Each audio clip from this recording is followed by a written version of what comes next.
예, 안녕하십니까. MD 미션 스쿨의 조례을 목사입니다. 오늘의 말씀은 에베소서 5장 8절에서 9절입니다. 너희가 전에는 어둠이더니 이제는 주 안에서 빛이라. 빛의 자녀들처럼 행하라. 빛의 열매는 모든 착함과 의로움과 진실함에 있느니라. 예, 이 말씀을 그리스도인의 빛의 열매라는 제목으로 함께 나누도록 하겠습니다. 잘 아시다시피 우리들의 눈에는 보이지는 않지만 태양 광선에는 여러 가지 색과 선이 있습니다. 백색인 태양빛이 프리즘을 통과하면 빨주, 노초, 파남보 색깔로 나타나죠. 가끔 이런 무지개의 빛을 볼 수 있는데 이는 백색으로 보이는 태양빛 속에 7가지 색이 존재한다는 증거이기도 하죠. 이 7가지 색을 눈으로 볼 수 있는 가시광선이라고 하고 이들 색깔에는 전자기 파장이 있습니다. 빨간색보다 파장이 길거나 보라색보다 짧아지면 더 이상 우리는 볼 수가 없죠. 그 색을. 빨간색보다 파장이 긴 광선을 적외선이라고 그러고 보라색보다 짧은 걸 갖다가 자외선이라고 그러죠. 비록 눈으로 볼 수는 없지만 오늘날 우리는 태양 광선의 전자기파를 이용해서 수많은 기술 문명의 혜택을 누리고 있습니다. 예를 들어서 빨간색보다 파장이 긴 적외선으로 관절 치료라든지 근육 치료, 외과 수술, 종양 제거, 신경 연결 이런 일상의 우리의 치료를 위한 목적으로 많이 사용하고요. 그다음에 적외선보다 파장이 긴 마이크로파를 이용해서는 살균, 가열 이런 것들을 하고 있습니다. 그래서 그 마이크로 레인지가 그 좋은 활용처일 것입니다. 또한 FM, AM, 라디오는 마이크로파보다 더 긴 그런 전파를 이용하는 것입니다. 반면에 보라색보다 파장이 더 짧은 자외선은 살균 효과가 뛰어나가지고 소독에 많이 활용을 하죠.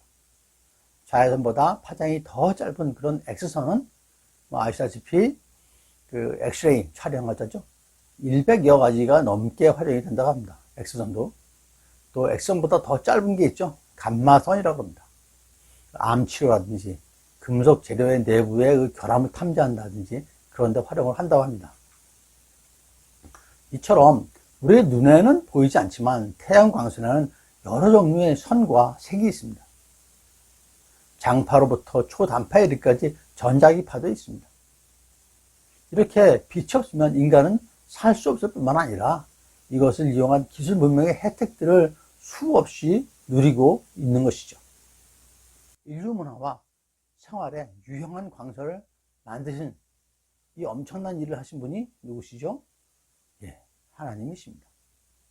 그리고 우리는 하나님께서 만드신 그 빛을 여러 방면에 활용을 하고 있는 것이죠.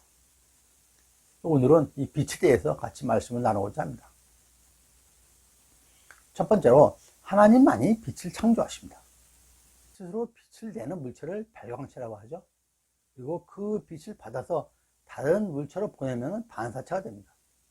그리고 발광체가 내는 빛을 반사하지 않고 스스로 흡수하면 흡수체가 되는 것이죠. 짐작하시겠지만 발광체는 하나님 뿐이십니다. 그리고 우리는 예수님을 통해서 그 빛을 보게 되는 거죠. 요한복음 1장 4절 말씀이죠. 그 안에 생명이 있었으니 이 생명은 사람들의 빛이라. 그리고 9절과 10절에서 참빛, 곧 세상에 와서 각 사람에게 비추는 빛이 있었으니 라고 하십니다. 인간은 스스로 빛을 낼 수가 없습니다. 뿐만 아니라 인간에게는 창조할 수 있는 능력도 전혀 없죠. 이 세상의 모든 창조물은 오직 하나님께서만 만드실 수 있는 것이죠. 인간은 다만 지금까지 인지하지 못했던 물질을 찾아내서 발견이라고 그러고 새로운 레시피로 새로운 음식 메뉴를 개발하듯이 새로운 조합을 통해서 발명이라고 우리는 얘기를 하고 있습니다. 제가 가끔 하는 얘기로 인간은 머리카락 하나 만들 수 없는 창조하고는 아주 거리가 먼 그런 존재라고 얘기를 합니다. 신약성경의 에베소서 5장 14절 말씀인데요. 그러므로 이르시기를 잠자는 자여 깨어서 죽은 자들 가운데서 일어나라. 그리스도께서 너에게 비추이시리라 라고 하셨습니다. 깨어 일어나는 자에게 비춰주시겠다고 하십니다. 오직 발광체는 주님뿐이시고 우리는 그 빛을 받는 사람입니다. 하나님은 청지 창조 때 태양을 만드셨습니다. 태양은 하나님이 만드신 생명체들에게 생명의 빛을 제공을 해줍니다. 태양빛은 눈으로 보이지는 않는 태양 광선의 반사에서 나오는 것입니다. 즉, 보이지 않는 태양 광선이 물체에 부딪혀 반사할 때 빛이 만들어지는 것입니다. 하나님은 태양을 만드신 분이지만 또한 태양과 같은 속성을 갖고 계십니다. 비록 눈에 보이지 않지만 엄연히 우리 곁에 우리와 함께 계신 분이시죠. 프리즘이나 물방울을 통하면 가시 광선이 보이듯이 예수 그리스도를 통하면 우리는 하나님을 볼 수 있습니다. 비록 우리 눈으로 하나님의 그 깊고 넓은 영역을 볼 수는 없지만 마치 태양광선의 전자기파를 이용한 기술 문명의 혜택을 헤아릴 수 없이 누리는 것처럼 하나님을 인정하고 하나님의 도움을 받으면 우리는 그분으로부터 엄청난 축복을 누릴 수가 있는 것이죠. 요한복음 1장 18절 말씀에 본래 하나님을 본 사람이 없을 때 아버지의 품속에 있는 독생하신 하나님이 나타내셨느니라 라고 기록하고 있습니다. 우리가 믿는 하나님은 태양 광선처럼 사람의 눈에 보이지는 않지만 계시의 빛을 통해서 하나님의 존재를 알 수 있다는 것이죠. 예수님을 통해서 하나님을 알게 되는 것입니다. 예수님을 통해서 하나님을 보게 되는 것입니다. 하나님은 예수님을 통해서 그 속성을 우리에게 나타내시고 계십니다. 우리가 예수님을 믿으면 영의 눈이 열려서 하나님을 보게 되고 하나님을 믿고 자녀가 되는 특권을 누리게 되는 것입니다. 두 번째로 우리는 주님의 빛을 받은 흡수체입니다. 출애굽기 34장에는 모세 얼굴의 광채에 대해서 기록을 하고 있습니다. 28절에서 모세가 여호와와 40일 40야를 함께 하였으며 그때 여호와께서 십계명판을 기록을 하셨습니다. 당시 모세는 물조차 마시지 않고 금식 기도를 했죠. 그리고 다음 29절에 말씀하시기를 모세는 자기가 여호와와 말하였으므로 말미암아 얼굴 피부에 광채가 나나 깨닫지 못하더라 라고 기록하고 있습니다. 이어 30절에서 아론과 온 이스라엘 자손이 모세를 볼 때에 모세의 얼굴 피부에 광채가 남을 보고 그에게 가까이 하기를 두려워하더니 라고 하셨습니다. 이것은 두 번째 십계명 돌판을 주실 때의 기록입니다. 첫 번째는 24장에 기록이 되어 있습니다. 여호와께서 돌판에 십계명을 쓰시는 동안 모세는 40일 주야를 함께 했고 금식을 했다고 하죠. 첫 번째 돌판을 만들 때의 상황을 24장 16절 17절에 기록하기를 여호와의 영광이 시내산 위에 몰고 구름이 6일 동안 산을 가리고 7일째 날에 구름 가운데서 여호와께서 모세를 부르십니다.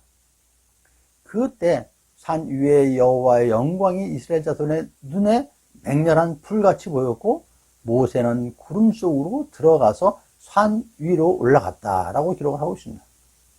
여호와의 영광과 맹렬한 불, 즉 광채를 말씀하십니다. 여러분, 모세는 두 차례 40일, 즉 80일간 금식 기도를 했습니다. 얼마나 힘들고 지치고 그랬겠습니까? 하지만 그의 얼굴에서 광채가 났다고 합니다. 얼굴이란 우리말에 그 영혼이라는 뜻의 그 얼, 그리고 통로라는 뜻의 굴이 합성한 것입니다. 자신의 혼의 통로가 되는 얼굴에서 여호와로 인하여 빛이 나고 있는 것이죠. 비록 심신은 지칠 대로 지쳐있지만 여호와로 인하여 전혀 힘들지 않고 오히려 빛 광채가 나는 것입니다. 사도행전 7장에는 스데반의 그 순교에 대해서 기록을 하고 있습니다. 유대인 지도자들이 스데반을 창 밖으로 내치고 돌로 쳐서 죽게 합니다.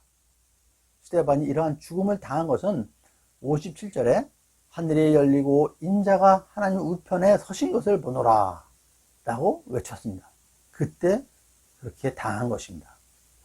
그때 스데반은 성령 충만하여 하늘을 우러러 주목하여 하나님의 영광과 및 예수께서 하나님 우편에 서신 것을 보고 라고 기록되어 있습니다. 스데반은 승천하신 예수님께서 하나님의 우편에 계신 것을 본 것입니다. 그때 스데반은 성령 충만한 상태였던 것이죠.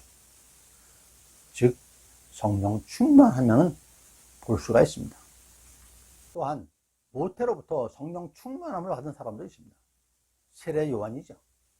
누가복음 1장 5절에서 이는 그가 주 앞에 큰 자이며 포도주나 독한 술을 마시지 아니하며 모태로부터 성령의 충만함을 받아 라고 기록을 하고 있습니다.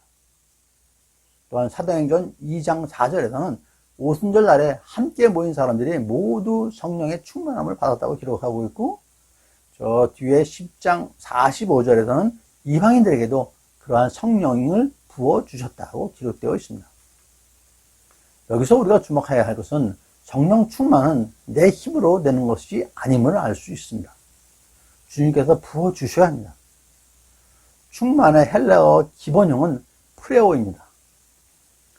여기서 파생된 단어가 프레로라라는 말이 있는데, 이는 돛담배를 힘차게 가게 할 정도의 그 충분한 바람을 얘기를 합니다. 바람이 충분히 많이 불어야 돛담배가 앞으로 갈 수 있겠죠. 돛담배는 바람의 지배를 받습니다. 마찬가지로 성도들은 성령의 지배를 받아야 하는 것이죠. 그래야 성령님께서 인도하시는, 이끄시는 바른 방향으로 나갈 수가 있습니다. 성령님께서 불어주시는 방향으로 나갈 수 있는 것이죠. 돛담배는 그냥 잔잔한 바람에는 전혀 움직이지 않습니다. 성도들에게도 그냥 성령님의 임재만으로는 안 됩니다. 충분히 지배를 받아야 됩니다. 충만해야 하는 것이죠. 성도의 모든 삶이 충분히 그리고 온전히 지배를 받아야 하는 것입니다. 자신은 죽고 성령님만 계셔야 하는 것이죠. 여러분, 생선을 상하지 않게 보관하려면 어떡하죠? 소금을 뿌립니다. 근데 소금 조금만 뿌리면 되겠습니까? 충분히, 아주 충분히 뿌려야 할 것입니다. 성령 충만하다는 것은 전적으로 성령의 지배를 받는 것을 의미를 합니다. 성령 충만을 받으라는 말씀은 명령형으로 되어 있습니다. 받아도 되고 안 받아도 되고 그런 것이 아닙니다. 반드시 받아야 되는 것이죠. 또한 수동형으로 되어 있습니다. 성령 충만은 성도 자신의 노력으로 받는 것이 아니라 오직 하나님께서 주셔야 하는 것이죠. 이를 위해서 우리는 구해야 한다. 간구해야 되는 것이죠.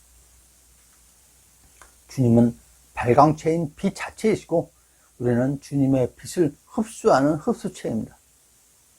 먼저 우리는 주시는 성령을 내 안에 충만히 받아야 하는 것이죠. 빛을 그냥 비추는 것이 아니라 먼저 내가 그 빛에 충만해야 하는 것입니다.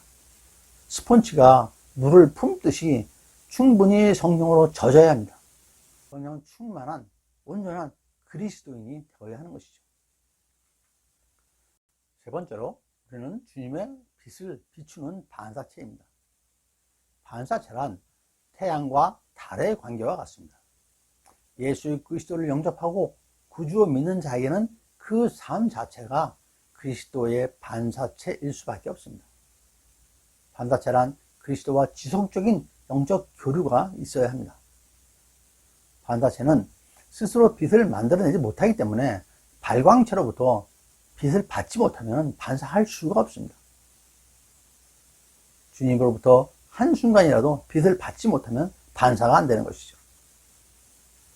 주님은 세상의 빛이십니다. 우리는 발광체이고 빛이신 주님으로부터 흡수하고 반사하는 존재일 뿐입니다. 어찌 보면 우리는 태양광 패널과도 같은 존재인 것입니다.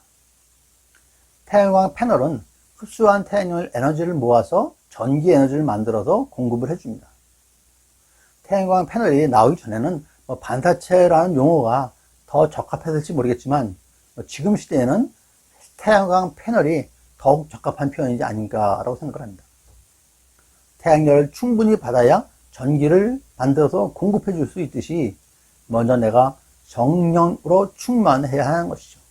그 충만함으로 이웃을 비출 수 있는 것입니다. 여기서 착한의 헬라어로 칼로스 또는 아가도스를 사용합니다. 착한, 좋은, 선한, 아름다운 의미를 갖고 있습니다. 굳이 구분하자면 칼로스는 하나님의 일하심과 그 결과에 대해서 좋은 것을 얘기하고, 아가도스는 하나님의 본질적이고 내면적인 측면에 좋은 것을 얘기합니다. 예를 들어서 선한 목자는 칼로스, 선한 양심은 아가도스, 이렇게 표현을 하죠. 어느 표현이든지 성경에서의 그 착한 행실, 좋은 열매, 선한 열매 등은 일반적인 도덕적인 착함이 아니라 하나님, 예수님과 함께 하는 것을 의미합니다. 바벨론의 포로가 된 다니엘과 세 친구들은 느부갓네살 왕이 제공하는 왕의 음식과 포도주를 거절했죠. 그리고 채식과 물을 먹습니다. 하지만 그들의 얼굴이 아름답고 윤택하여 왕의 음식, 왕의 포도주를 먹은 소년들보다 더 좋아 보였다고 합니다. 이스라엘을 멸한 바벨론이 아니라 하나님과 함께한 다니엘과 세 친구들의 축복인 것입니다. 그들의 얼굴에서 하나님의 영광의 빛이 나오는 것이죠. 무슨 의미일까요? 좋은 반사체, 흡수체는 하나님과 함께하는 것입니다. 그런 그리스도인이 주님께서 주시는 빛을 흡수율 100%, 반사율 100%로 비칠 수 있는 것이죠. 그런데 흡수체가 오염이 되었다든지 반사체가 찌그러지고 더러워지고 그러면은 주님께서 주시는 빛을 흡수할 수도 반사할 수도 없을 것입니다. 효율성이 나쁘면 어떻게 되죠? 쓸모없어서 버려지게 되겠죠. 여러분, 우리들이 세상과 함께 한다면 우리의 얼굴에서는 세상 것들이 비칠 것입니다. 탐욕과 정욕으로 가득 찬 얼굴로 비칠 것입니다. 속물로 보일 것입니다. 과연 나의 얼굴에는 어떤 빛을 내고 있을까요? 한번 묵상하는 시간이 되시기를 바랍니다. 마지막 네 번째로 우리는 빛으로 열매를 맺고 나누어야 합니다. 오늘의 본문의 말씀은 에베소 5장 8절에서 너희가 전에는 어둠이더니 이제는 주 안에서 빛이라, 빛의 자녀들처럼 행하라 라고 하셨죠. 이어서 9절에서 빛의 열매는 모든 착함과 의로움과 진실함이 있느니라 라고 기록되어 있습니다. 아시다시피 빛의 삼원색은 빨간색, 초록색, 파란색이죠. 빛의 삼원색이 합쳐지면 무슨 색이 될까요? 흰색이 됩니다. 그리스도인의 신앙의 삼원색은 믿음, 소망, 사랑이죠. 그리고 그리스도인의 성품의 삼원색도 있습니다. 그것은 빛이신 세상에 그리스도를 비추는 그리스도인들의 착함과 의로움과 진실함입니다. 그리스도는 빛이십니다. 그리고 우리는 그리스도의 빛의 열매를 맺는 빛의 자녀들입니다. 빛의 열매는 오늘 말씀에서 모든 착함과 의로움과 진실함이 있다고 하셨습니다. 착하다, 바르다, 참되다는 것은 그리스도인의 성품의 삼원색과 같은 것이죠.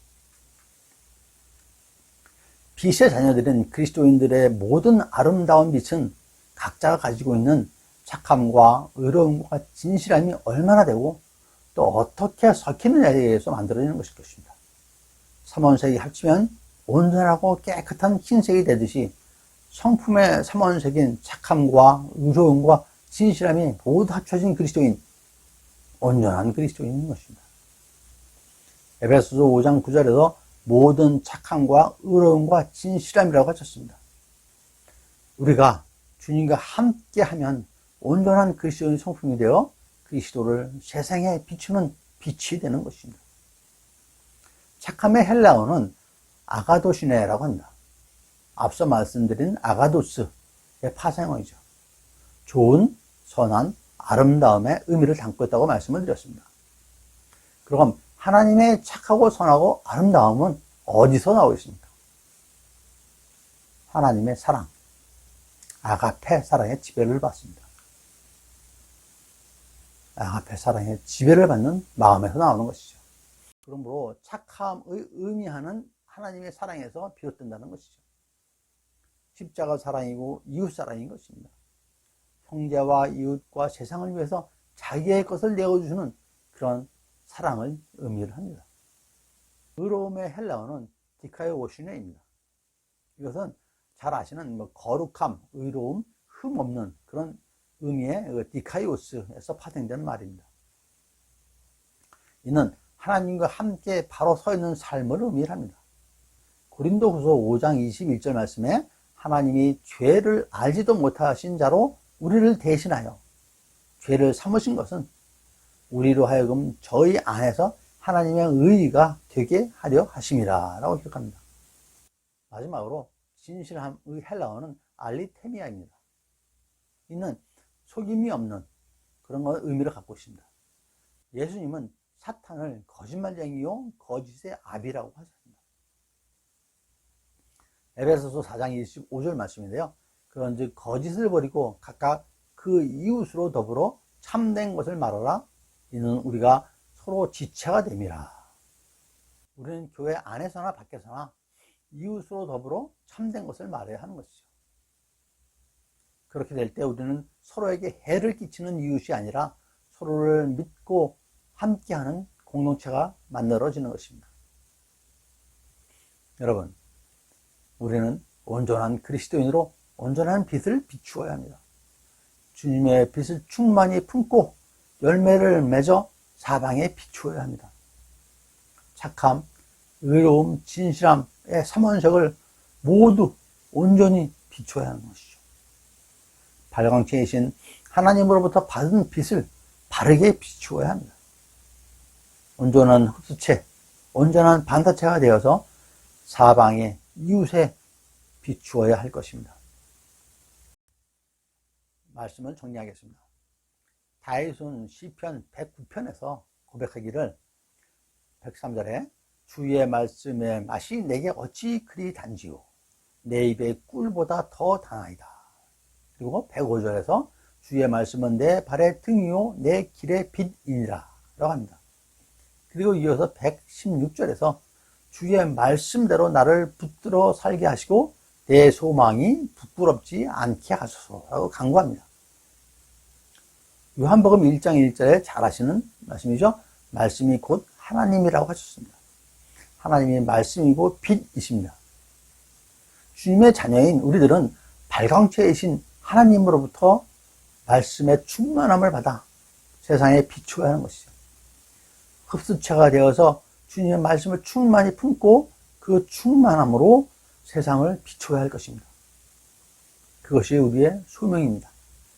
주님께서 주신 소명, 주님으로부터 받은 소명을 다하는 그런 빛의 열매를 맺고 또 열매를 나누는 저와 여러분 모두가 되시기를 간절히 축원드립니다. 네, 감사합니다. MDMS, MD미션스쿨의 조래열 목사였습니다.